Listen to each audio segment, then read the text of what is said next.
Okay, magandang araw sa inyo ulit mga boss. Okay mga bossing, natutuwa ako at dahil ito yung ating dating sasakyan mga boss, no? Ito yung Mazda Demio natin, no? Pero hindi ko alam bakit may nakalagay na nung TRD. Okay, so mga bossing, itong ating sasakyan natin na to, nabenta natin to sa isa sa kaibigan natin, no? So natutuwa tayo ngayon dahil bumalik siya rito. Pero ang problema, bumalik siya dahil may problema yung aircon, no?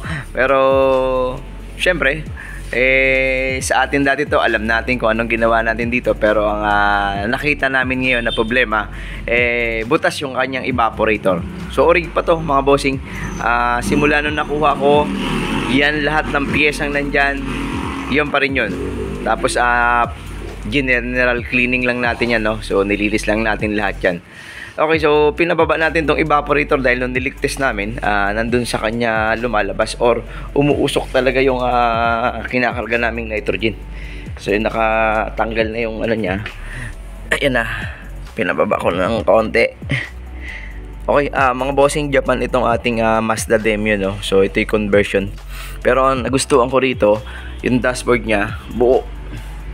O yan, na-tour ko na kayo dito kung hindi nyo pa nakikita tong akin dating sasakyan. Yan yun. Tapos syempre, ginawan ko ng panel yan. Okay, yung aking sounds. Tapos bullet type na tweeter. Okay, yan yung mga pinagagawa ko dati. So hindi ko yan binaklas lahat ng binenta ko yan sa aking kaibigan. Mga bossing, naka-spark ko na mags yan. Yung dati kong nakabit sa taas, yun na yung kinabit ko ngayon dito sa aking Honda. Kasi dati dyan nakalagay yan eh. Yun, nasa ibabaw natin na yun, ay Honda natin.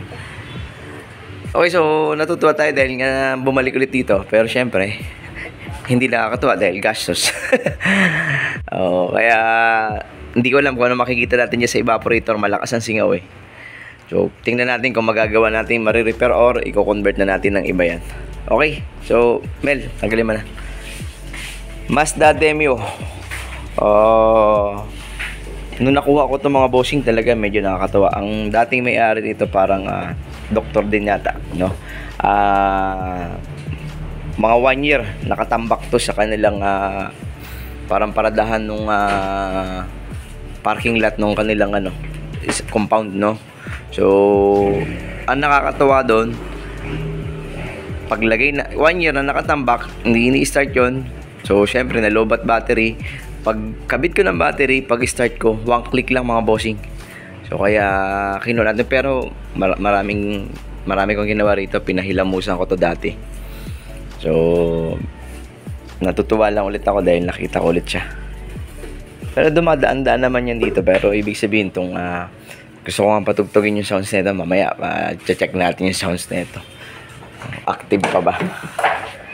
Kasi dapat tuturuan ko yung aking misis kasi matik to. Matik yung mga bossing.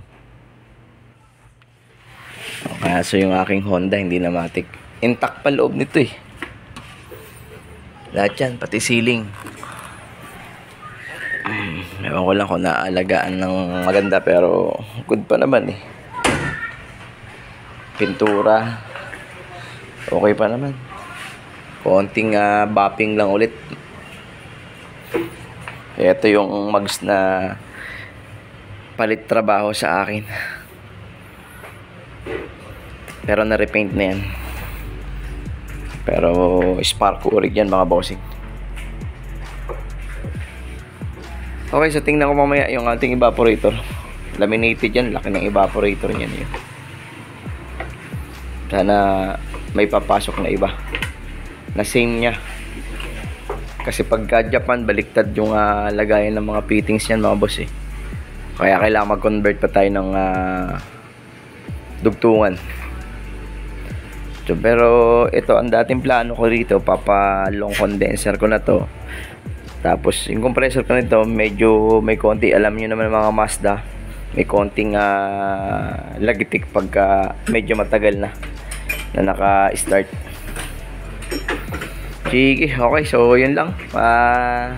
Nakwento ko lang sa inyo itong ating dating Mazda Demio. Napakalakas pala ng butas. Ayan na. Sige. Okay mga bossing, nandito yung singaw. So try muna namin i-repair.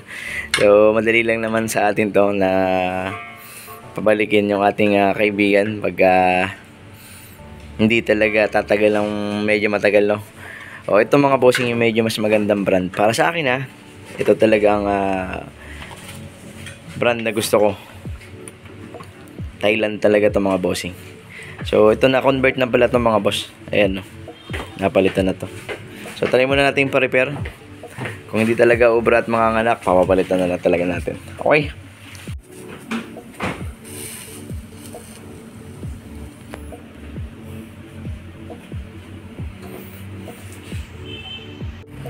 Okay mga bossing, na-repair natin yung evaporator ng ating Mazda. Okay, meron tayong 200 PSI. Mukha namang parang pinatong na kulangot pero good naman. So papa-flashing muna natin para makita natin kung may lalabas pang iba. Kasi minsan nagtatago lang yan sa langis ng mga nakabara mga bossing Kaya mas effective talaga pagka naghinang mag-flashing din para matanggal din yung nalutong langis doon sa may side o yung sa may position ng pinaghinangan natin, no? Okay, so pa-flashing muna, tapos yun yung final na, leak test ulit. Sige. Okay, pina-flashing na rin natin mga bossing para matanggal yung lumang langis doon. Pati mga o-ring, pinapalitan natin ng panibago.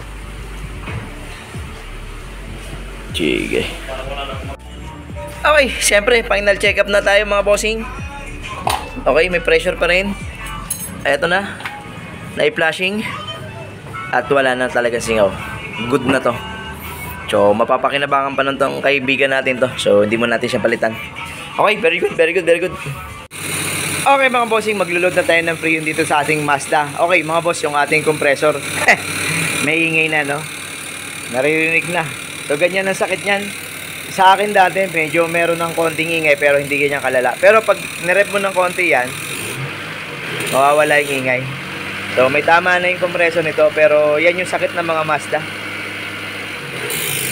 Okay, reading natin mga bossing. 40, taas ng konti, saka mga nasa 175 yung ating high side. Malamig naman to dati, ewan ko lang kung gaano nagbago, no. Lamig ko sa loob. Tingnan natin. May gist naman siyang nakuha mga boss.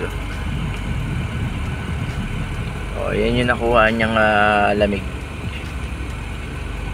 So, umaabot pa rin naman siya sa lamig na medyo maayos, no? Okay, na-miss ko itong aking Mazda. Malakas sounds ito.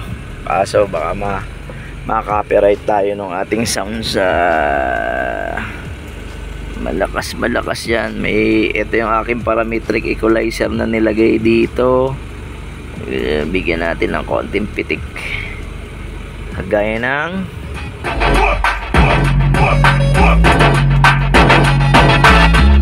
yeah! Ay, na-miss ko yung sounds ko. Okay, lalakas niyan mga bullet type na aking Twitter na yan. Tsaka itong aking sukat nito mga bossing, ano yan, PM10 ng Lighting Lab. Pinakamalaki yan sa lahat.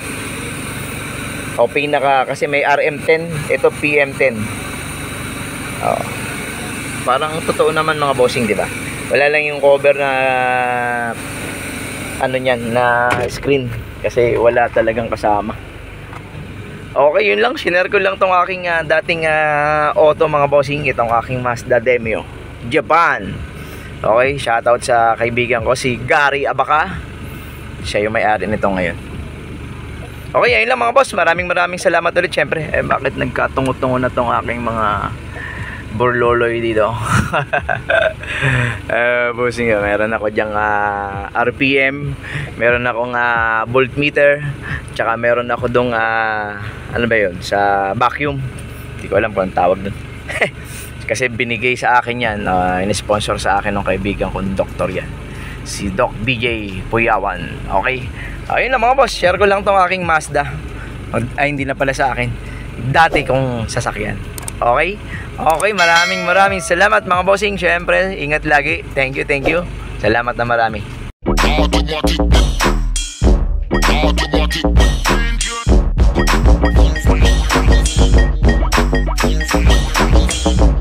Automatic